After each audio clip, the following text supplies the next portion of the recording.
بسم الله الرحمن الرحيم.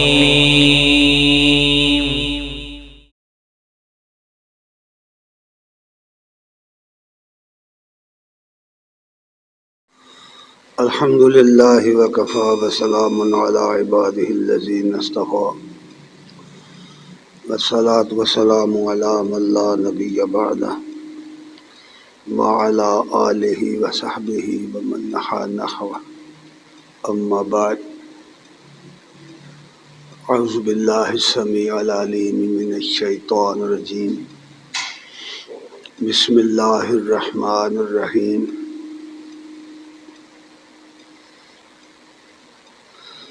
أفمن يخلق كمن لا يخلق أفلا تذكرون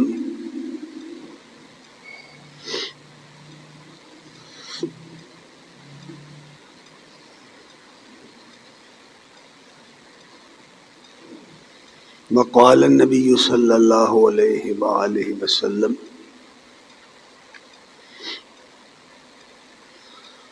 انس بن مالک انه سمع عمر الغدا حين بايع المسلمون ابا بكر فقال اما بعد فاختار الله لرسوله الذي عنده على الذي عندكم وهذا الكتاب الذي هدى الله به رسولكم فخذوا به تهتدوا وإنما هدى الله به رسوله أو كما قال النبي صلى الله عليه وآله وسلم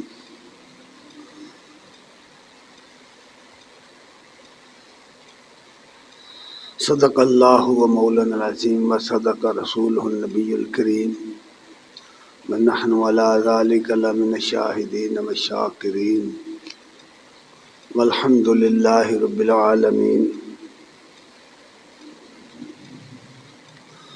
السلام علیکم ورحمۃ اللہ وبرکاتہ.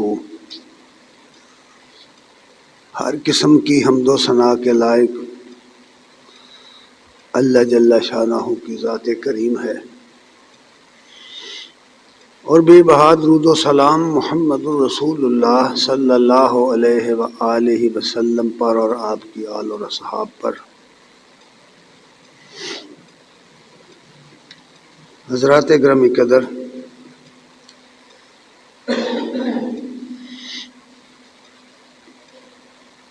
اللہ تبارک تعالیٰ نے انسانوں کی رہنمائی کے لیے انبیاء علیہ السلام کا سلسلہ شروع فرمایا اور ان پر کتابیں اور صحائف نازل فرمائے، اور یہ سلسلہ نبی کریم صلی اللہ علیہ وسلم پر ختم ہوا اور آپ پر وہ آخری کتاب نازل فرمائی جو قیامت تک انسانوں کی رہنمائی کے لیے کافی ہو گئی. اسلام کے نقطہ نظر سے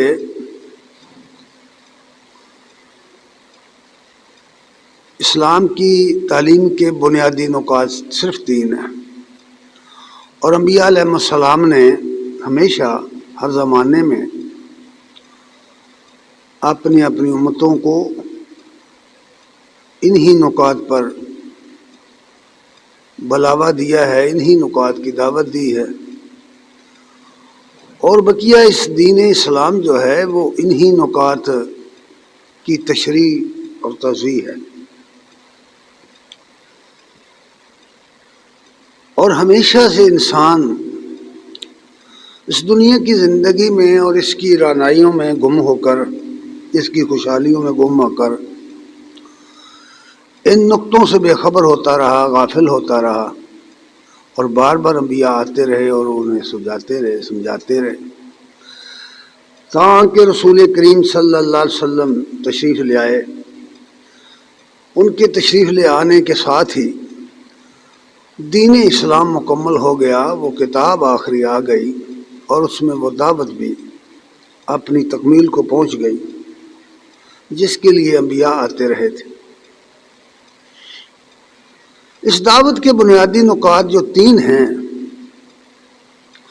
ان میں بھی بنیادی نقطہ توحید الوہیت واحدہ ہے۔ اسلام کا سارا نظام، اس کا سارا پلاٹ اسی نقطے پر اٹھایا گیا ہے، یعنی خدا ایک ہے، خدائی اس کے اکیلے خدا کی ہے، ایک اکیلا ہے وہ۔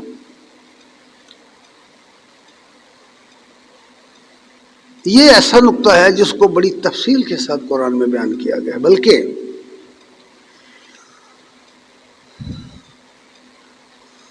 قرآن مجید کا 1/3 حصہ اسی نقطے کی تشریح کے لیے ہے۔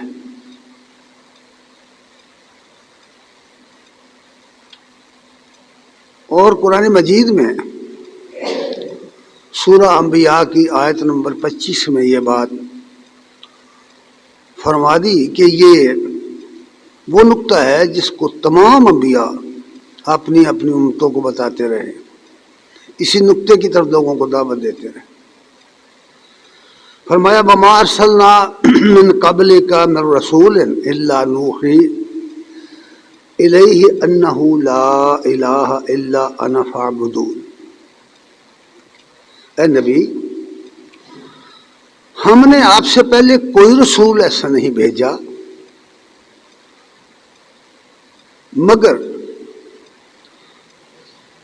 ہر ایک کی طرف یہی وحی کی گئی کہ اللہ کے سوا، یعنی میرے سوا، اللہ انا، میرے سوا کوئی الہ نہیں، کوئی خدا نہیں ہے، پس تم میرے بندے بن کر رہو، میری بندگی کرو، فاعبدون، میری بندگی کرو۔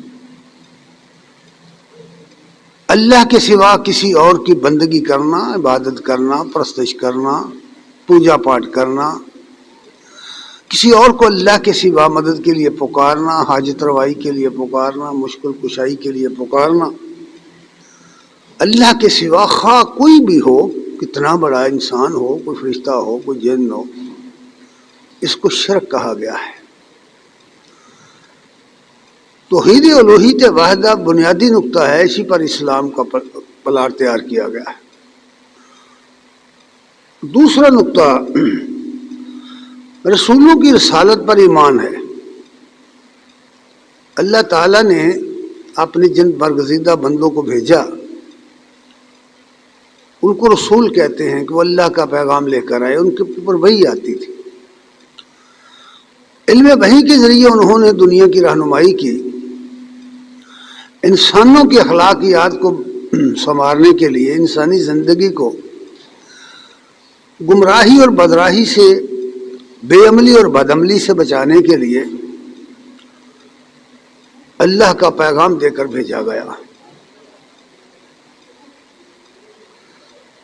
اس لیے یہ بات نبی کریم صلی اللہ علیہ وسلم کو زور دے کر کہی گئی ہے کہ اے نبی، ان لوگوں سے ایک بات کہہ دو کہ اگر تم اپنے رب کی خوشنودی چاہتے ہو، اس کے محبوب بننا چاہتے ہو، اس کی محبت چاہتے ہو، اس کی رضامندی چاہتے ہو، اس کی خوشنودی چاہتے ہو، قل ان کنتم تحبون اللہ فاتبعونی۔ سورہ آل عمران کی آیات نمبر 31-32 ہیں یہ۔ ان سے کہہ دو اگر تم اللہ کو محبوب رکھتے ہو، اللہ کو پسند کرتے ہو، اللہ کا دوست بننا چاہتے ہو، ساتھی بننا چاہتے ہو، فاتبعونی، تم میری اتباع کرو، میرے نقش قدم پر چلو، میرے پیچھے پیچھے چلو۔ اس کا نتیجہ یہ ہوگا کہ یحببکم اللہ، اللہ بھی تم سے محبت کرے گا، اللہ بھی تمہیں محبوب کر رکھ لے گا، اور یہ بھی کہ یغفر لکم ذنوبکم، اور تمہارے قصور تمہیں معاف کر دے گا۔ ظاہر بات ہے کہ دنیا کا کوئی شخص ایسا نہیں ہے جس سے کوئی نہ کوئی قصور نہ ہوتا ہو، کوئی شخص دنیا میں ایسا نہیں ہے۔ انبیاء کی جو زندگی ہے اس کو دیکھنے سے، اس کا مطالعہ کرنے سے بھی پتہ چلتا ہے کہ وہ بھی اللہ کی حفاظت میں تھے، تبھی بچتے تھے۔ انبیاء کے سوا کوئی دنیا کا انسان ایسا نہیں ہے جس سے غلطی نہ ہو، جس سے کوئی قصور سرزد نہ ہو، کوئی ایسا نہیں۔ ہر شخص کے مراتب کے لحاظ سے قصور پر گرفت ہوتی ہے، اس لیے فرمایا گیا ہے کہ یغفر لکم ذنوبکم، تمہارے قصور بھی معاف کر دے گا۔ واللہ غفور الرحیم، اور اللہ بخشنے والا، رحم کرنے والا ہے۔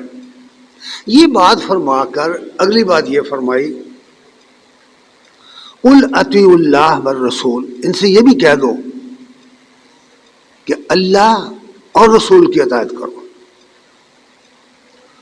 اللہ کی اطاعت تو قرآن کے لیے قرآن نازل ہوا ہے، جس میں جتنے احکام قرآن مجید میں آئے ہیں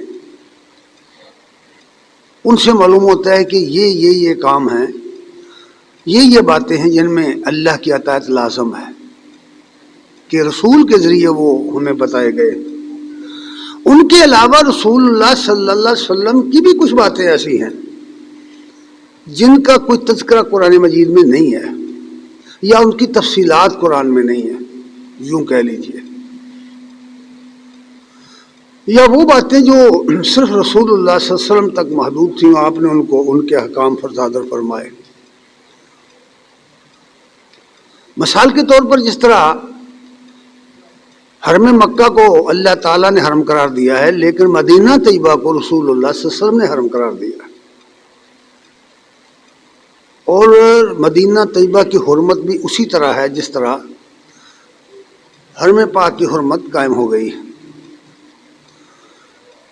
اس طرح کے دیگر بہت سے مسائل ہیں، اس لیے فرمایا کہ قل اطیعوا اللہ والرسول، ان سے کہہ دو کہ اطاعت کرو اللہ کی اور رسول کی۔ فَإِن تَوَلَّوْا، پھر اگر یہ پھر جائیں، اللہ کی اطاعت سے پھر جائیں، رسول کی اطاعت سے پھر جائیں، یہ بہت اہم نقطہ ہے، اس پر غور کرو۔ فَإِن تَوَلَّوْا، اگر یہ پھر جائیں، اگر یہ منہ موڑ جائیں اللہ کی اطاعت سے، رسول کی اطاعت سے منہ موڑ جائیں۔ قرآن مجید کی خوبی یہ ہے کہ اگر آپ اس کی ایک ایک لفظ پر رک کے دیکھیں گے تو آپ حیران ہوئیں گے کہ دنیا مفاہیم کی دنیا کھل جائے گی۔ فَإِن تَوَلَّوْا، اگر یہ پھر جائیں، اس کے اوپر جو مضمون بیان ہوا ہے اس پر غور کرو۔ اطاعت الہی سے پھر جائیں، اطاعت رسول سے پھر جائیں، اللہ کی محبت سے پھر جائیں، وہ راستہ جو نبی کریم صلی اللہ علیہ وسلم بتا رہے ہیں اس سے پھر جائیں، تو فرمایا ان اللہ لا يحب الکافرین، تو اللہ تعالیٰ کافروں کو پسند نہیں کرتا۔ یعنی اس پھر جانے کا نام اللہ نے کفر رکھا ہوا ہے۔ ان اللہ لا يحب الکافرین، اللہ کافروں کو پسند نہیں کرتا۔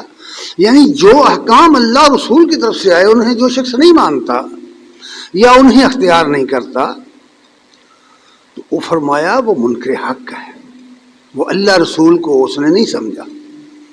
یہ دوسرا نقطہ ہے جس پر زور دیا گیا ہے قرآن مجید میں۔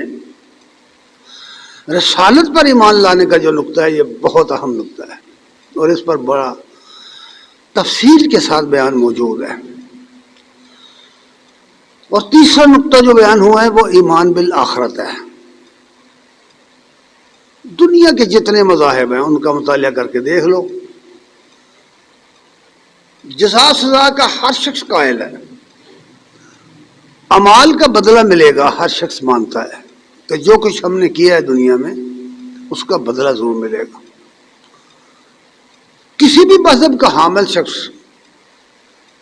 انکار نہیں کر سکتا اس بات کا، بلکہ یہ دنیا کا جتنا نظام ہے، نظام حکومت جس کو کہتے ہیں یا نظام معاشرت جس کو کہتے ہیں، یا عمرانیات کا جو نظام ہے، یہ سارے کا سارا اسی اصول پر ہے کہ جو کرے وہ بھرے، جو کرے گا وہ اس کا بدلہ پائے گا، اچھا کیا تو انعام پائے گا، برا کیا تو بدلہ سزا پائے گا۔ یہ اصول، ایسا اصول پر ساری دنیا چل رہی ہے، لیکن اختلاف یہ ہے کہ یہ کہاں۔ اسلام کہتا ہے کہ یہ بدلہ اس دنیا میں جو کام اس دنیا کے اندر بدلے کے ہیں، اگر کسی نے جرم کیا تو سزا ملے گی اس کو، اس دنیا کے اندر بھی ملے گی، لیکن اگر اس دنیا سے گزر گیا کوئی شخص تو پھر آخرت کے اندر اس کا بدلہ ملے گا۔ قیامت کے دن دوبارہ اللہ زندہ کرے گا انسانوں کو، اور وہاں ہر انسان کے عقیدہ و مال کے مطابق اس کو بدلہ ملے گا۔ دراصل اس کا نام ہے قیامت، عقیدہ آخرت، ایمان بالآخرت اس کو کہتے ہیں۔ اور قرآن مجید میں یہ موضوع بھی بہت تفصیل سے بیان ہوا ہے، آخرت کا موضوع۔ یہ بنیادی نقطہ تھا، اس لیے اس پر بہت زور دیا گیا، اور عقل کے ساتھ دلائل فراہم کیے گئے کہ دوبارہ زندگی ہے، ہو سکتی ہے، اور خاص کر اس کو جو بیان کیا اصولوں میں، جہاں اہل ایمان کی، متقین کی شرائط بیان کی ہیں تقوی کی، وہاں یہ بات کہہ دی، اور ایمان کا لفظ چھوڑ کر یقین کا لفظ استعمال کیا، وَبِالْآخِرَةِ هُمْ يُوقِنُونَ، وہ آخرت پر یقین رکھتے ہیں، اور ساتھ ہی یہ کہہ دیا اولئک علی ھدی من ربہم واولئک ھم المفلحون، یہی لوگ ہیں جو اپنے رب کی طرف سے ہدایت پر ہیں، اور یہی لوگ ہیں جو فلاح پائیں گے۔ اس بات کو سمجھ لینے کے بعد یہ سمجھیے کہ یہ ساری برکت، یہ ساری رہنمائی اللہ کی کتاب کی ہے، کتاب الہی کی ہے۔ اللہ تعالی نے اپنی کتاب کے ذریعے اپنے نبی کو یہ راستہ دکھایا، اور نبی کریم صلی اللہ علیہ وسلم نے اس کتاب کے ذریعے اپنی امت کو، یس حق کہہ لو کہ ساری دنیا کو، ساری بنی نوع انسان کو یہ راستہ دکھایا، ہدایت کی راہ دکھائی۔ یہی وجہ ہوئی کہ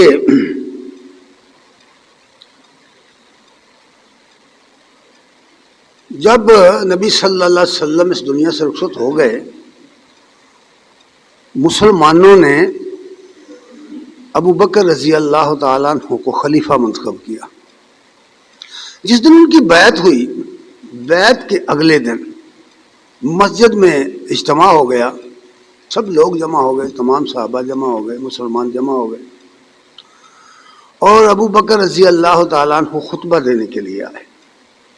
ایک خاص اہتمام کے ساتھ ایک پروگرام جو کیا گیا۔ انس بن مالک رضی اللہ تعالیٰ عنہ کہتے ہیں کہ جب ابو بکر آئے، خلیفہ آئے، تو ان سے پہلے وہ کہتے ہیں کہ ان سمع عمر الغدا حین بایع المسلمون ابا بکر، یعنی ابو بکر کی مسلمانوں نے جس دن بیعت کی اس سے اگلے دن، کہتے ہیں میں نے عمر رضی اللہ تعالیٰ عنہ کو یہ فرماتے سنا ہے کہ وہ جب آئے تو واستوى علی منبر رسول اللہ صلی اللہ علیہ وسلم، ابو بکر سے پہلے منبر رسول پر عمر رضی اللہ تعالیٰ عنہ کھڑے ہو گئے، اور بتشہد قبل ابی بکر، ابو بکر سے پہلے، ان کی تقریر سے پہلے انہوں نے اللہ کی حمد و ثنا کی، تشہد پڑھا، پھر فرمایا اما بعد فاختار اللہ لرسولہ الذی عندہ علی الذی عندکم، فرمایا لوگوں، اللہ تعالیٰ نے اپنے رسول کے لیے وہ چیز پسند فرمائی جو اس کے پاس تھی، اور اس چیز پر ترجیح دی جو تمہارے پاس ہے۔ اللہ کے پاس کیا چیز تھی؟ یعنی قرآن، اور تمہارے پاس کیا ہے؟ یہ دنیا۔ تمہاری دنیا پر اللہ تعالیٰ نے قرآن کو، اللہ تعالیٰ نے اپنے پیغام کو ترجیح دی، اور اس کو اپنے رسول پہ نازل کیا۔ فرمایا وَهَذَا الْكِتَابَ الَّذِي وَهَذَا الْكِتَابُ الَّذِي هَدَى اللَّهُ بِهِ رُسُولَهُ، یہ وہ کتاب ہے جس کے ذریعے اللہ تعالیٰ نے اپنے رسول کی رہنمائی فرمائی۔ عمر رضی اللہ تعالیٰ نے مختصر خطبہ، چند جملے کہے، یہ چند جملے، اتنا ہی ہے یہ خطبہ، کہ وہ کہ جو چیز اللہ کے پاس تھی تمہاری دنیا کے مقابلے میں، وہ حاصل کتاب، الذی ھدی اللہ بہ رسولکم، وہ یہ کتاب ہے یعنی قرآن جس کے ذریعے اس نے اپنے رسول کی رہنمائی فرمائی. فرمایا فخذ بہ، اس کو پکڑو، قرآن کا دامن پکڑو. فخذ بہ، مسلمانوں قرآن کے ساتھ وابستہ ہو جاؤ، اس کے ساتھ تمسک کرو، اس کو مضبوط سے تھام لو، تہتدوا، تو ہدایت پا جاؤ. چھوٹے چھوٹے جملے کہے، اس کو پکڑ لو. اس کو پکڑ لینے کا مطلب یہ ہے کہ دنیا کے ہر مسئلے میں، دین کے ہر مسئلے میں قرآن کو فرقان بناؤ، قرآن کو میزان بناؤ. ہر وہ چیز جو قرآن پہ پوری اترے ٹھیک ہے، اور جو قرآن پہ پوری نہ اترے وہ ٹھیک نہیں ہے. یہ بات کہی گئی. فخذ بہ تہتدوا انما ھدی اللہ برسولہ، اس لیے کہ اللہ تعالیٰ نے اپنے رسول کی رہنمائی اسی کے ساتھ کی تھی. اصل قرآن ہی پہلے نازل ہوا تھا، اور قرآن کی روشنی میں ہی سارے دین کا قانون بنا، سارے دین کا نظام قائم ہوا. اب سوال یہ ہے کہ جب قرآن مجید آ گیا اور نبی کریم صلی اللہ علیہ وسلم کی سیرت سامنے آ گئی، اس زمانے میں بھی لوگ ایسا کرتے تھے، اس سے بہت پہلے بھی ایسا کرتے تھے کہ وہ کہتے تھے کہ ہم نہیں مانتے، ہمیں فلاں چیز دکھاؤ، معجزات دکھاؤ. اور معجزات کا تصور یہ تھا کہ حصی معجزہ، مادی معجزات، جس طرح موسیٰ علیہ السلام کے پاس لاٹھی تھی اور سانپ بن جاتی تھی، جس طرح عیسیٰ علیہ السلام کے معجزات تھے، جس طرح دیگر انبیاء کے معجزات تھے، وہ کہتے اس طرح کے کوئی معجزات دکھاؤ. اب ظاہر ہے کہ وہ جب وہ دنیا سے چلے گئے، وہ اللہ کے نبی جو ہیں ان کے ساتھ ہی ان کے معجزے بھی چلے گئے، وہ تو باقی نہیں رہے، نہ ہی ان کو دیکھنے والے باقی رہے، بس ان کی داستان باقی رہ گئی. ہم اپنے قرآنی یقین کے ساتھ مانتے ہیں کہ وہ لاٹھی سانپ بن جاتی تھی، ورنہ ہمارے سامنے کوئی اس کا تجربہ نہیں ہے، ہمارے سامنے اس کا کوئی تجربہ نہیں ہے. اور عیسیٰ علیہ السلام کے معجزات کے بارے میں بھی یہی ہے کہ قرآن کی وجہ سے مانتے ہیں، ورنہ کوئی تجربہ مشاہدہ تو ہمارا نہیں ہے.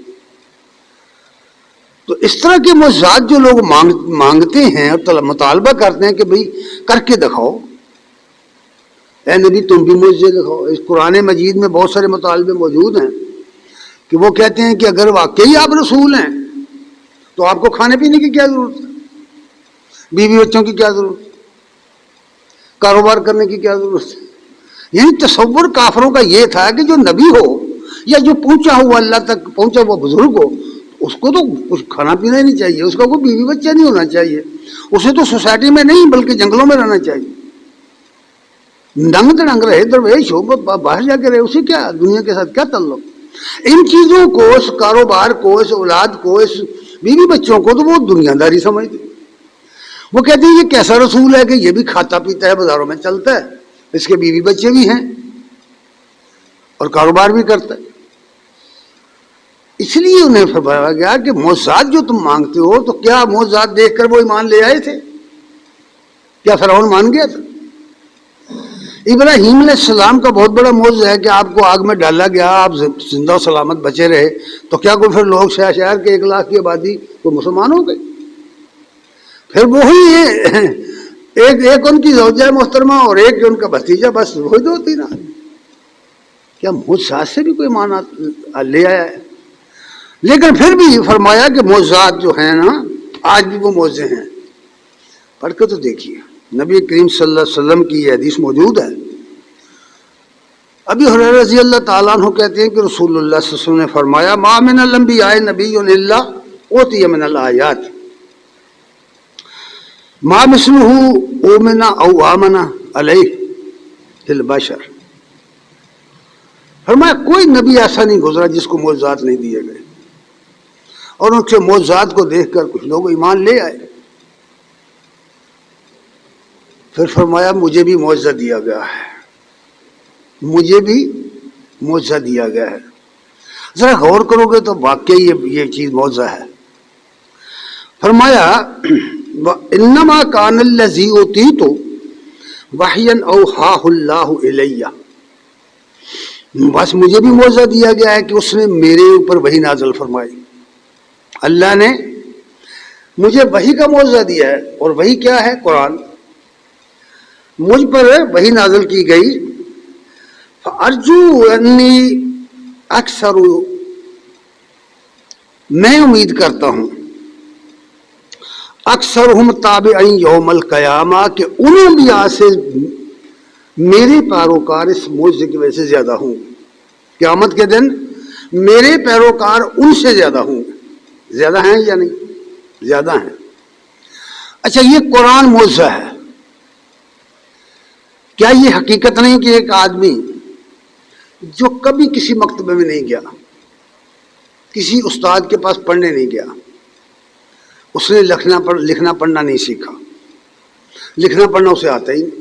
سب لوگ جانتے، اس زمانے کے لوگ بھی جانتے تھے کہ محمد صلی اللہ علیہ وسلم لکھنا پڑھنا نہیں جانتے، اور اس زمانے کے لوگ بھی جانتے. ہر زمانے کے مورخ جانتے ہیں، جو پڑھتے ہیں، جنہوں نے آپ کی سیرت پڑھی ہے، وہ جانتے ہیں کہ آپ صلی اللہ علیہ وسلم امی تھے، سادہ لفظوں میں ان پڑھ تھے. آپ لکھنا پڑھنا نہیں جانتے تھے. آپ کسی استاد کے پاس نہیں گئے، کسی مکتب میں نہیں گئے، کسی سکول میں، کسی کالج میں، کسی یونیورسٹی میں نہیں گئے. تو پھر کیا ہوا کہ اس طرح کی کتاب پیش کر دی؟ یہ کتاب جو ہے، اس میں تو بڑے بڑے دانشور جو ہیں، بڑے بڑے لکھاری، بڑے بڑے ادیب اور بڑے بڑے زبان آور خطیب جو ہیں، وہ بھی اس کا جواب نہیں لکھ سکے. اور صدیاں بیت گئی ہیں. چیلنج کیا گیا ہے، ان کنتم،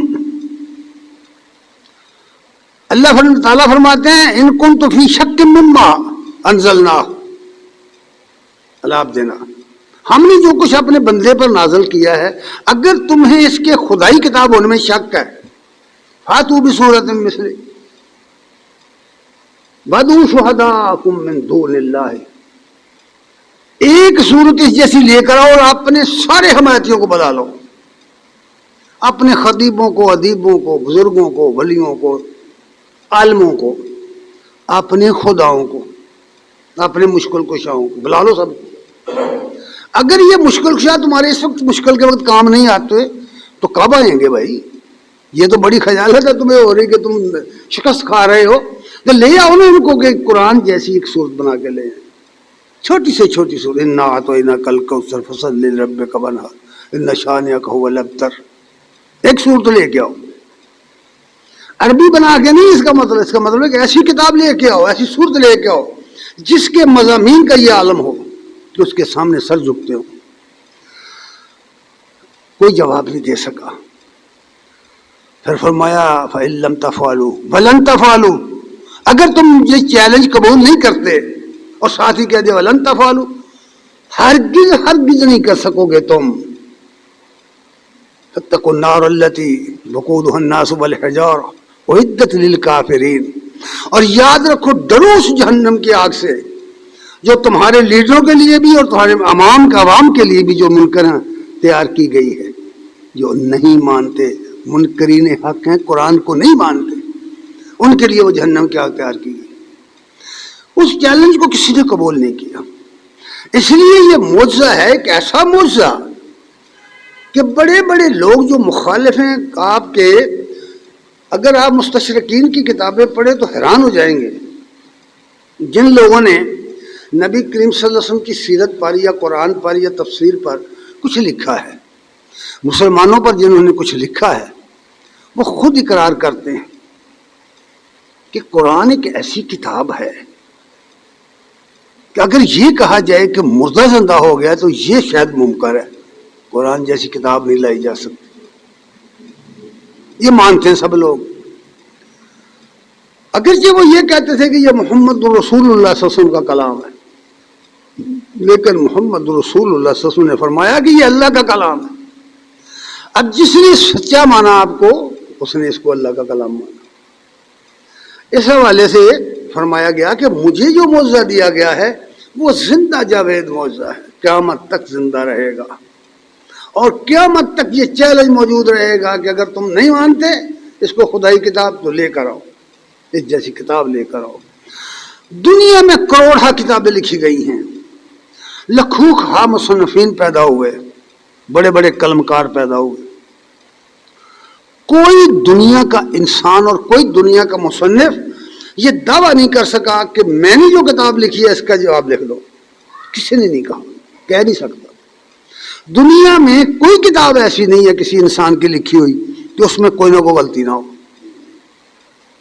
ہو ہی نہیں سکتا. انسان ہو اور غلطی نہ کرے، یہ کیسے ہو سکتا؟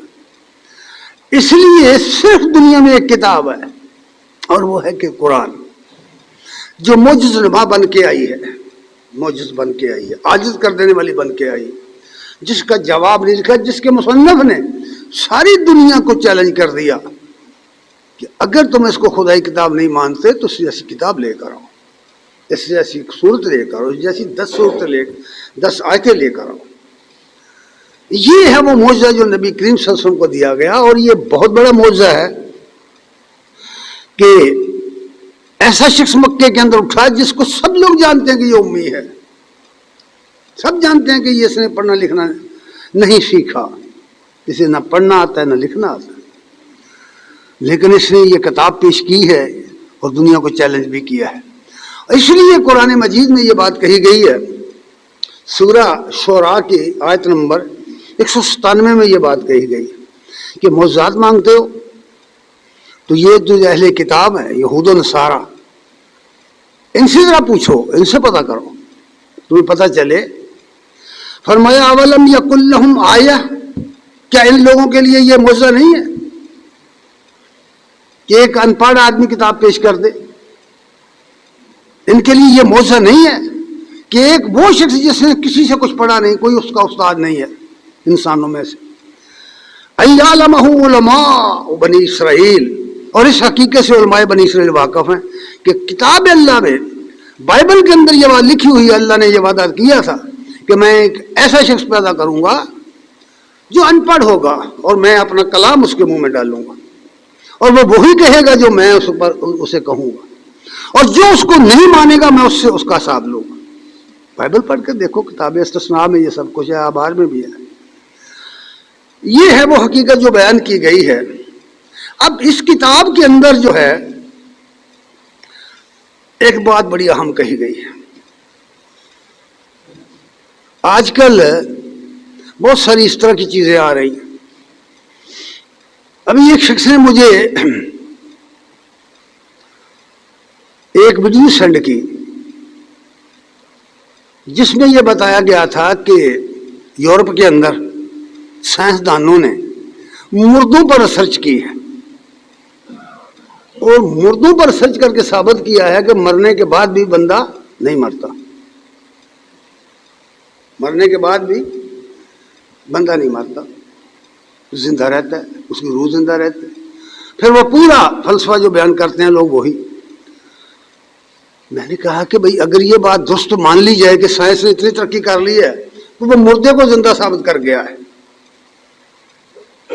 تو اس کا مطلب یہ ہے کہ قرآن مجید کو چھوڑ دیں. پھر اب اس سائنس پر ایمان لائیں، ہمیں تو نہیں پتا، ہم نے تو کوئی تجربہ نہیں کیا بھائی، ہم تو کسی لیبارٹری میں نہیں گئے، ہم ان سائنسدانوں پر ایمان لا رہے ہیں لیکن قرآن پر چھوڑ رہے ہیں. ان کی بھی ہم سن سنا کر بات مان رہے ہیں نا. اور بھائی مان کے سن سنا کر مانی ہے کہ چاند پر اتر گئے ہیں، کسی نے دیکھا؟ سن کے مان لائے ہیں نا کہ چاند میں اتر گئے. یعنی سائنسدانوں کی بات مانے یا اللہ کی اس کے رسول کی بات مانے؟ چلو جی سنیے، کیا واقعی بندہ مردے جو ہیں مرتے نہیں؟ مرنے کے باوجود بندہ نہیں مرتا؟ یہ ایک سوال ہے کہ ایک بندہ مر گیا ہے، ایک آدمی کہتا ہے یہ زندہ ہے، دوسرا کہتا ہے بھائی مر گیا، ڈاکٹر نے اس کا ڈیتھ سرٹیفکیٹ جاری کر دیا، مر گیا. اور جو مر گیا ہے وہ نہ شعور رکھتا ہے، نہ وہ دیکھتا ہے، نہ وہ بات کر سکتا ہے، بول سکتا ہے، نہ وہ سن سکتا ہے. قرآن نے صاف کہہ دیا کہ نہیں سنتے، نہیں شعور رکھتے، یہ نہیں جانتے. تم ان کو آواز دیتے رہو قیامت تک آواز دیتے رہو، یہ تمہارا جواب نہیں دیں گے، کہا ہے نا قرآن نے.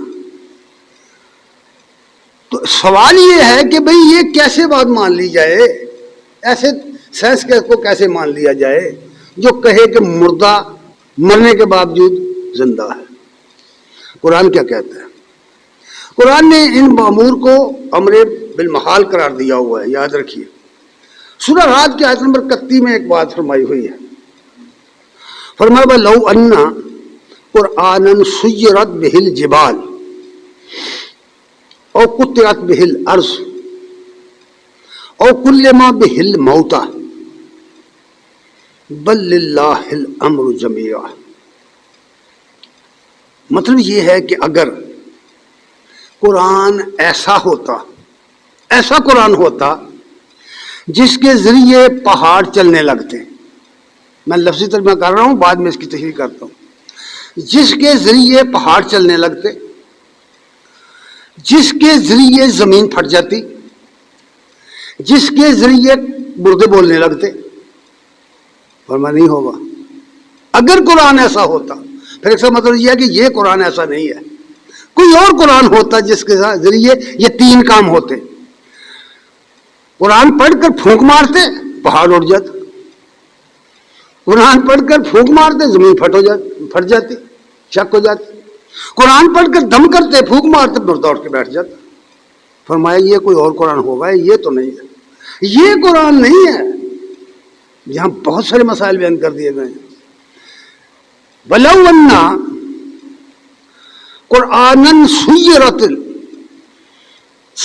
بِهِ الْجِبَالُ، اگر کوئی ایسا قرآن ہوتا کہ جس کے ذریعے پہاڑ چڑھ اڑ جاتے، یعنی پھونک مارتے قرآن پڑھ کر، پہاڑ کا اپنے جگہ نہ رہتا، تو غور کر لو، پڑھو اس آیت کو، بار بار پڑھو، اس کی تفسیریں بڑی پڑھان کی گئی ہیں، یہ میں آپ کو بتا دوں۔ بات سیدھی صاف کہہ دی کہ اگر کوئی قرآن ایسا ہوتا جس کو پڑھ کر پھونک مارتے پہاڑ اپنی جگہ سے ہٹ جاتا، اور قطعت بہ الارض، یہ زمین اس کے ذریعے پھٹ جاتی، قرآن پڑھتے پھونک مارتے زمین پھٹ جاتی، او کلم بہ الموتى، یا قرآن ایسا ہوتا کہ اس کو دم کرتے مردہ بولنے لگ جاتا۔ کیا خیال ہے؟ اس قرآن کو پڑھے اور دم کر کے دیکھیں، ان تینوں کاموں میں سے کوئی کام ہو جاتا ہے بھلا؟ کر کے دیکھیں۔ سارے عملیات والے جو ہیں اس کو لگا دو، ساری دنیا کے عملیات والے اکٹھے کرو، انہیں کہو بھائی یہ تین کام کر کے بکھاؤ، یہ تین کام کر کے نا قرآن پڑھو۔ جب کہا جاتا ہے نا کہ بھائی یہ قرآن اس لیے نہیں نازل ہوا تمہارے دھن جھاڑے کے لیے، یہ تو عمل کے لیے نازل ہوا ہے، تو وہ کہتے ہیں یہ اللہ کا کلام ہے، اس میں بڑی برکت ہے، یہ تو یہ کر دیتا ہے، وہ کر دیتا ہے، کہتے ہیں یا نہیں کہتے؟ تو ان سے کہو کہ یہ مل جو ساری دنیا کے عمل اور قرآن اس کو پڑھو، اور یہ تین کام جو اس آیت میں بتایا گیا کر کے دکھاؤ۔ کوئی نہیں کر سکے گا، یہ نہیں ممکن، یہ امر بالمحال ہے، یہ نہیں ہو سکتا۔ پھر ساتھ ہی کہا کہ ہاں اللہ چاہے تو وہ ایسا زلزلہ لائے کہ سارے پہاڑ اڑ جائیں، اللہ چاہے زمین پھٹ جائے، روزانہ اس طرح کے کام ہوتے ہیں، اللہ چاہے تو مردے بولنے لگ جائیں، کچھ مشکل نہیں اس کے لیے۔ لیکن نہ قرآن میں یہ ہے نہ کسی بندے میں یہ طاقت۔ یہ ہے بات سمجھائی گئی کہ مردے بولتے نہیں بھائی، مردے کلام نہیں کرتے، جو مر جائے آپ اپنی ساری مشینری لے آئیں، آپ اپنی ساری لیبارٹریاں لے آئیں، ایک مرے ہوئے آدمی سے بیان لے کر دکھائیں، نہیں ہو سکتا یہ، جھوٹی باتیں پھیلا کے لوگوں کو گمراہ کرنا۔ اچھا، اس کے بعد فرمایا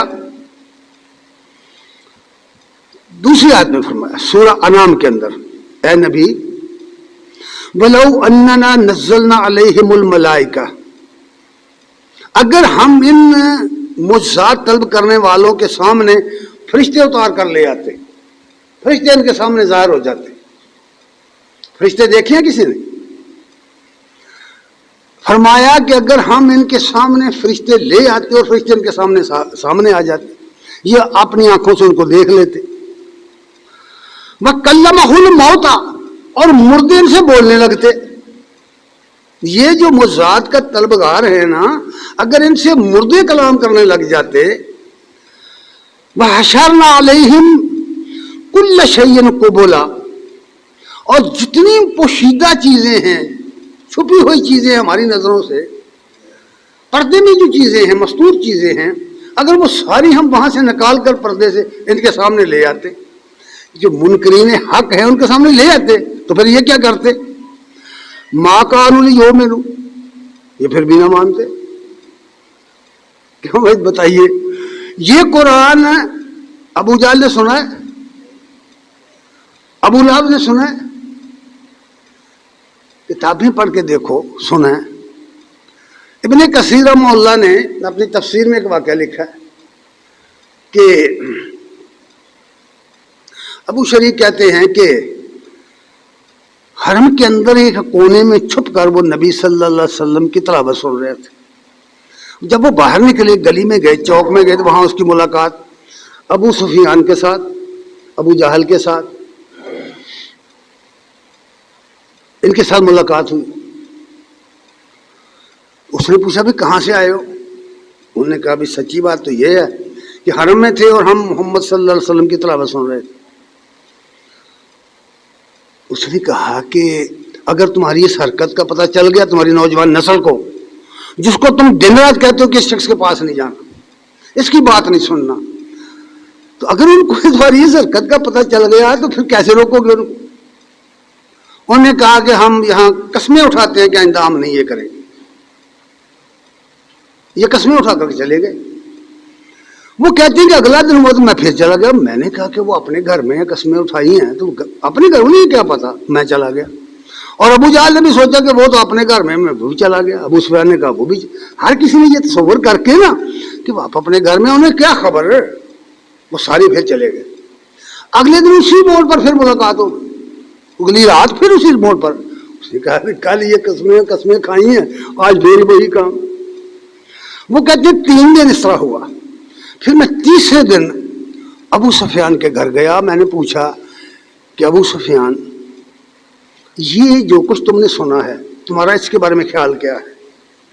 اس نے کہا بھی بالکل سچی بات ہے، یہ کلام سچا ہے، محمد صلی اللہ علیہ وسلم سچے ہیں، لیکن بعض باتیں ایسی ہیں، بعض کلام کے حصے ایسے ہیں جس کی مجھے سمجھ نہیں آئی.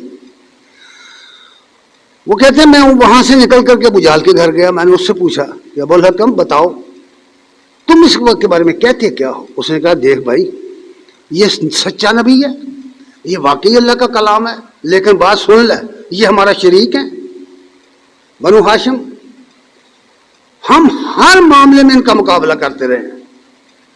اب انہوں نے ایک آدمی نے نبوت کا دعویٰ کر دیا، ہم کبھی نہیں مانیں گے. یعنی جانتے بوجھتے سمجھ کر نہیں مانیں گے.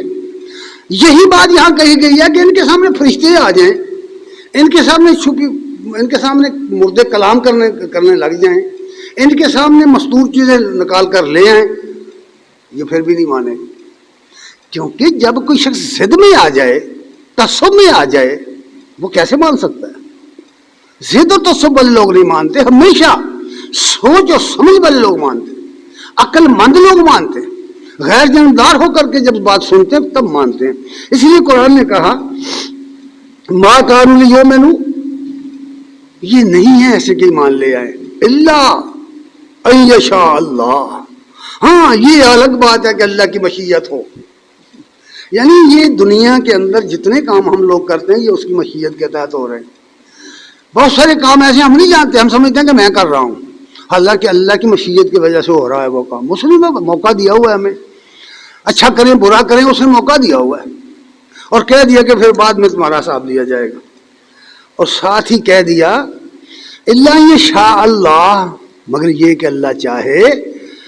فقال ولکن اکثرهم، زور سے ذرا بات سننا ہے، فکرہ کیا کیا. ولکن اکثرهم یجہلون، لیکن ان لوگوں کی اکثریت جاہل ہے. کیا کہا ہے بھلا قرآن نے؟ جاہل کا مطلب یہ نہیں ہے کہ ان پڑھ ہے، یہ بھی مطلب نہیں ہے کہ بے وقوف ہے، یہ بھی مطلب نہیں ہے کہ بے عقل ہے، یہ نہیں مطلب ہوتا جاہل کا. مطلب یہ ہے کہ یہ جذباتی قسم کے لوگ ہیں، ضدی لوگ ہیں، تعصب والے لوگ ہیں، یہ کبھی نہیں مانیں گے. یہ جاہل طبقہ ہے. جہالت کا ثبوت یہ ہوتا ہے کہ کوئی آدمی کسی بات کو سنے، سوچنے کی بجائے آگ بگولا ہو جائے، ضد کرے، تعصب کا شکار ہو جائے، اور کسی آدمی کی بات سننے کی تیاری نہ ہو، وہ آدمی جاہل ہوتا ہے. جہاں آج بھی موجود ہیں وہاں بھی موجود تھے. وہ کہتے ہیں کہ اس کے پاس نہ جاؤ، اس کی باتیں نہ سنو، جب یہ قرآن پڑھی شور برپا کر دیا تھا، ہوٹن کرو. کیوں کہتے تھے؟ جانتے تھے کہ جو بات بھی غور کر کے سنے گا وہ ایمان لائے گا. کیونکہ قرآن مجید کی باتیں، نبی کی باتیں اتنی سچی اور اتنی پر مغز اور بادلائل ہوتی تھی کہ عقل مند آدمی ان کو رد نہیں کر سکتا تھا. آج بھی قرآن پڑھو گے تو تمہیں پتہ چلے گا کہ قرآن مجید ایسی ایسی باتیں کہہ گیا کہ عقل مند آدمی اس کا انکار نہیں کر سکتا، ضد والے کی بات نہیں. پھر فرمایا کہ اگلی آیت میں فرمایا سورہ صافات، سورہ صافات کے اندر ابراہیم علیہ السلام کا واقعہ بیان ہوا ہے. وہ قصہ تو بہت لمبا ہے لیکن ہم شارٹ کر کے جو چند باتیں بیان کریں گے. ابراہیم علیہ السلام کے پاس اس کی قوم کے لوگ آئے تو انہوں نے کہا کہ ابراہیم چلو آج میلہ ٹھیلا ہے، چلو میلہ دیکھنے چلتے ہیں. انہوں نے کہا بھئی میں بیمار ہوں، میں ٹھیک نہیں، میری صحت نہیں ٹھیک. وہ چلے گئے. لیکن وہ چلے گئے جب تو وہ ابراہیم علیہ السلام نے دیکھا کہ اب یہ بت خانہ خالی ہے، اس کے محافظ بھی چلے گئے ہیں اور راکھوں کے راکھے چلے گئے ہیں نا، جن کو نگران کو سمجھتا ان کے بھی اوپر نگران رکھے ہوئے ہیں. بات کی سمجھ آئی کہ نہیں؟ کمال کر دیتی یار ان لوگوں نے. بھائی بتوں کو مشکل حل کرانیاں نے تو انہوں نے رکھے رکھے. کیسی عقل ماری جائے جب کسی آدمی کی. جب وہ دیکھا کہ منظر خالی ہے تو وہ آئے، ابراہیم علیہ السلام آئے. فراغ الی آلہتہم، سورہ صافات کی آیت نمبر 91-92 ہے. فراغ الی آلہتہم، ابراہیم علیہ السلام ان کے مندر میں ان کے مشکل کشاؤں کی طرف آئے، ان کے خداؤں کی طرف آئے. دیکھا تو بتوں کے سامنے بڑی بڑی کھانے، عالی شان کھانے، خوشبو اڑ رہی ہے. کہیں حلوے ہیں، کہیں کھیرے ہیں، کہیں پلاؤ ہے، کہیں زردہ ہے، کہیں فلاں ہے، دمکا ہے. تو وہ کہتے ہیں فقال الا تاکلون، ابراہیم علیہ السلام فرماتے تمہیں کیا ہے، کھاتے کیوں نہیں ہو؟ بات سمجھنے کیا بھائی. ابراہیم علیہ السلام ان کو کہتے بتوں کو مخاطب کر کے فقال الا تاکلون، بھائی کھاتے کیوں نہیں؟ اب کیا جواب دیں بھائی؟ یہ مرے ہوئے یا جن کے بت بنائے ہیں، جن کی تصویریں بنائی ہیں، جن بزرگوں کی، ہمارے ہاں بھی ہے نا. آپ دیکھتے نہیں کہ بھی کاغذوں کی تصویریں بنائی ہے، کشتی کے نیچے ہاتھ دیا ہوا ہے پیر عبد القادر جیلانی کا، وہ اسے اترا رہے ہیں. بنائی ہیں اس طرح کی تصویر، بے شمار تصویریں. کسی آستانے پر چلے جائیں آپ، سارے بزرگ جو ہندوستان کے ہیں نا، سارے بڑے بڑے جن کے نام لیے جاتے ہیں، ان سب کی تصویریں بنائی گئی ہیں. کسی کا کوئی معجزہ، کسی کی کوئی کرامت. وہ فرماتے ہیں وقال الا تاکلون، تم کھاتے کیوں نہیں ہو؟ اب کوئی جواب نہیں. فرماتے ہیں مالکم لا تنطقون، تمہیں کیا ہے یار، بولتے کیوں نہیں ہو؟ بول پڑیں گے. فرمایا بھی کھاتے کیوں نہیں؟ کوئی جواب نہیں. پھر کہتے ہیں مالکم لا تنطقون، تمہیں کیا ہے، بولتے کیوں نہیں ہو؟ یہ بات بتوں کی ہے نا. آپ کہوں گے بھی یہ تو بتوں کی بات ہے، چلے آپ قبر پر چلے جائیں، آستانوں پہ چلے جائیں جی، وہاں دودھ پیتی ہیں بلیاں، دودھ چڑھاوا چڑھتا ہے، مکھن اور پنیر کھانے نظروں سب کچھ ہوتا ہے کہ نہیں؟ آپ اس بزرگ سے پوچھیں گے بابا جی کھاتے کیوں نہیں؟ پھر اس سے پوچھیں بھی بابا جی جو آپ کیوں نہیں دیتے؟ ذرا غور تو کرو. بت بنا ہے اس لیے کہ وہ ان کا عقیدہ یہ ہے کہ اس کی روح زندہ ہے اور اس میں سرایت کیے ہوئے. آپ ٹی وی کھول لیں، آپ نیٹ کھول لیں، ہندوستان کے سارے بت دیکھیں دیوی دیوتاؤں کے انسانی شکلوں میں ہیں یا نہیں؟ اور بتوں کو دودھ سے دھو رہے ہیں. یہ تو اب تو فلمیں آئی ہوئی ہیں اس پر. تو وہ کہتے ہیں کہ بھئی کیا ہے، تمہیں بولتے کیوں نہیں؟ پھر انہوں نے وہ کلہاڑا لیا، سب کے ٹکڑے کر دیے، سب توڑ دیے، سب کے سب کو توڑ کر وہ کلہاڑا اس بڑے کے کندھے پہ رکھ دیا، اعلی حضرت کے کندھے پہ رکھ دیا.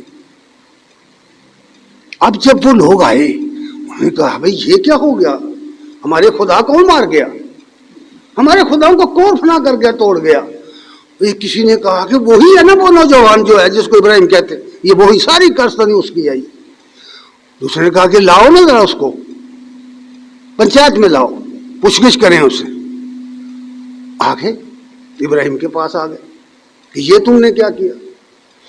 اس کا قرآن میں اس کا جو ذکر آیا ہے وہ دیکھیے، سورہ انبیاء کی آیت نمبر 62 تا 65۔ قالوا انت فعلت هذا بآلهتنا یا ابراہیم، کہتے ہیں اے ابراہیم یہ ہمارے مشکل کشاؤں کا حال تو نے کیا ہے، ایسا یہ تو نے ہمارے ان مشکل کشاؤں کے ساتھ کیا ہے۔ ذرا غور کرو، یہاں ایک نقطے کی بات بھی ہے۔ میں اکثر کہتا ہوں کہ یار عجیب و غریب بات ہے کہ جب تراجم پڑھتے ہیں، تفسیریں پڑھتے ہیں، تو ان میں تراجم غلط کیے گئے ہیں، تفسیریں غلط لکھی ہوئی۔ مجھے کوئی جھجک نہیں اس بات پہ کہنے کی۔ وجہ کیا ہے کہ یہ قرآن مجید میں جو رموز اوقاف لگے ہوتے ہیں نا، عمومی طور پر تراجم میں اس کا لحاظ نہیں رکھا جاتا۔ ان 3 مقامات پر کہ ابراہیم کے پاس وہ گئے تو انہوں نے کہا میری صحت ٹھیک نہیں، فرمایا فائزہ نظر نظرۃ فی النجوم، انہوں نے ایک نگاہ ڈالی ستاروں پر اور کہا فقال انی سقیم، میں تو میری صحت ٹھیک نہیں۔ اب جن سے کہا میری صحت ٹھیک نہیں وہ تو چلے گئے، انہوں نے تو نہیں کہا کہ تو جھوٹ بولتا ہے، سمجھ آئی؟ لیکن یہ صدیوں بعد آنے والے مفسرین کہتے ہیں جھوٹ بولا تھا، ابراہیم نے جھوٹ بولا تھا۔ بخاری میں لکھا ہے، مسلم میں لکھا ہے، بھائی ترمذی میں لکھا ہے کہ ابراہیم علیہ السلام نے 3 جھوٹ بولے۔ ایک یہی ہے کہ انہوں نے آ کر کہا قالوا انت فعلت هذا بآلهتنا یا ابراہیم، اے ابراہیم تو نے ہمارے معبودوں کے ساتھ یہ کیا ہے۔ انہوں نے کہا قال، جواب آیا قال بل فعلہ، یہاں لکھا ہے قوف کف، ٹھہر جاؤ، جملہ یہاں رک گیا، پورا ہو گیا۔ کیا کہا بلا؟ انہوں نے کہا ہاں اسی نے کیا ہے جس کو تم سمجھتے ہو، اسی نے کیا ہے۔ بات کی سمجھ آ گئی؟ انہوں نے کب کہا میں نے نہیں کیا؟ نہ کہا میں نے نہیں کیا، نہ کہا کس نے کیا، اس نے دونوں باتیں نہیں کہی۔ انہوں نے کہا کہ بھئی اسی نے کیا ہے، یہ کام اسی نے کیا ہے۔ کس نے؟ جس کا تم نام لگا رہے ہو۔ لیکن مشرک کو عقل بہت کم ہوتی ہے، انہیں سمجھ نہیں آئی، اس لیے فرماتے ہیں یہ بات جملہ کہہ کے وقف کیا ہے قرآن نے، یہاں وقف لگایا ہے، رک جاؤ۔ اگلا جملہ کیا کہا؟ کبیرہم ھذا، فرمایا یہ بڑا ان کا، یہ تمہارا بڑا ہے۔ فاسألوہم ان کانوا ینطقون، اگر یہ بولتے ہیں تو ان سے پوچھو۔ سمجھ آئیے بات کی کہ نہیں؟ کسی باہر کہاں چل تلاش کرتے پھرتے ہو اس کو توڑنے والا، ان سے کوئی نہیں پوچھ رہے تھے کہ تجھے کون توڑ گیا ہے، ان سے پوچھ لو۔ فرمایا کہ کبیرہم ھذا، یہ ہے بڑا، فاسألوہم ان کانوا ینطقون، ان سے پوچھ لو، یہ ان کا بڑا ہے، اگر یہ بولتے ہیں تو ان سے پوچھ لو۔ اگر کوئی شخص قبر کی بے حرمتی کر دے، قبر کے اوپر ڈالی ہوئی چادر اٹھار کر لے جائے تو لاؤ بھی کھوجی لاؤ، چادر کون اٹھار کے لے گیا؟ بھئی ایسا ہوتا ہے کہ نہیں؟ کھوجی لانے کی کیا ضرورت ہے بھائی؟ بزرگوں سے پوچھ لو کون لے گیا۔ کیا خیال ہے؟ غور کرو، سوچو، یہ مذاق کی بات نہیں کر رہا۔ ہمارے ہاں یہ سب واقعہ ہوا ہے کہ ایک دربار سے چادر چوری ہو گئی، وہ کھوجی لے کر آئے، وہ کھلا نکالتے کھوج دیکھتے دیکھتے ہمارے گاؤں میں آ گئے۔ آگے سے ایک آدمی انہیں ملا، واقف تھا، اس نے کہا بھائی فلاں کدھر پھر رہے ہو؟ اس نے کہا یہ جو ہے نا حضرت صاحب کے قبر سے کچھ چادر اتار کر لے گیا۔ اس نے کہا کہ کدھر پھرتے ہو، اس کو پوچھ لو کہ کون لے گیا۔ اس نے کہا ہاں وہ جنگلی جھٹکا بندہ جو نے کہا سبھا حاجی گل تے تیری ٹھیک ہے، ان پوچھ لینا چاہیے کی پوچھے تو کی دسے بابے اور کی دسن، کوئی عقل نو ہاتھ مارو، کی ہو گیا جی؟ اکھے سن دے نے بزرگ، اکھے مردے سن دے نے، مردے اکھے بول دے نے، اور جب مرو کو گل عقل دی کرو۔ پھر فرمایا اللہ تعالیٰ نے، اللہ فرماندے نے کہ جدوں انہوں نے یہ کیا نا ابراہیم علیہ السلام نے، انہوں پوچھ لو، یہ بول دیں تو پوچھ لو۔ ہوں یار ضمیر تو بندے دا ہے نا، اور ضمیر ہے ہر بندے دے سینے چ۔ قرآن نے اس کو بیان کیا، فراجعوا الی انفسہم، اور پلٹے اپنے اندر ماری چاہتے، اپنے من میں دیکھا اپنے جی کی طرف پلٹے، اپنے من میں پلٹے. فقالوا انکم انتم الظالمون، پھر اپنے آپ سے مخاطب ہو کر کہ ہے تو تم ظالم، یہ سچا ہے تم ظالم. اپنے آپ کے اندر ہی اندر لوگ زبان سے اقرار نہیں کرتے، نہیں مانتے، لیکن اندر سے مانتے ہوتے ہیں کہ سچا ہے. یقین مانیے یہ حقیقت ہے. اسی وقت راجع الی انفسہم، وہ پلٹے اپنے من کی طرف اور بولے اپنے آپ سے مخاطب ہو کر کے کہا فقالوا انکم انتم الظالمون، تم ظالم ہو. ابراہیم سچا ہے. پھر کیا ہوا؟ ثم نکسوا علی رؤوسہم، پھر آگے زد میں پھر پلٹے سروں کے بل، یعنی الٹے ہو گئے. ایسا ہی ہوتا ہے نا، زد میں آیا میں نہیں مانتا، نہیں مانوں گا. اس طرح ہے یا نہیں ہے؟ دلائل سامنے آ گئے، ہر چیز سامنے آ گئی، انہیں نہیں مانتے. ہمارے بزرگ نہیں کہتے، نہیں مانتے. کہا ثم نکسوا علی رؤوسہم، اپنے ضد میں آئے، ضد میں آ کر کہا کیا؟ قول ابراہیم کی تصدیق کر رہے ہیں. کیا کیا؟ قرآن کے الفاظ ہیں یہ. قرآن مجید کہتا ہے قد علمت ما ہؤلاء ینطقون، اے ابراہیم تو جانتا ہے یہ نہیں بولتے. بتاؤ بھائی، اے ابراہیم تو جانتا ہے یہ نہیں بولتے. کیوں بھائی؟ ٹھیک ہے، اس کو کہتے ہیں جادو وہ جو سر چڑھ کر بولے.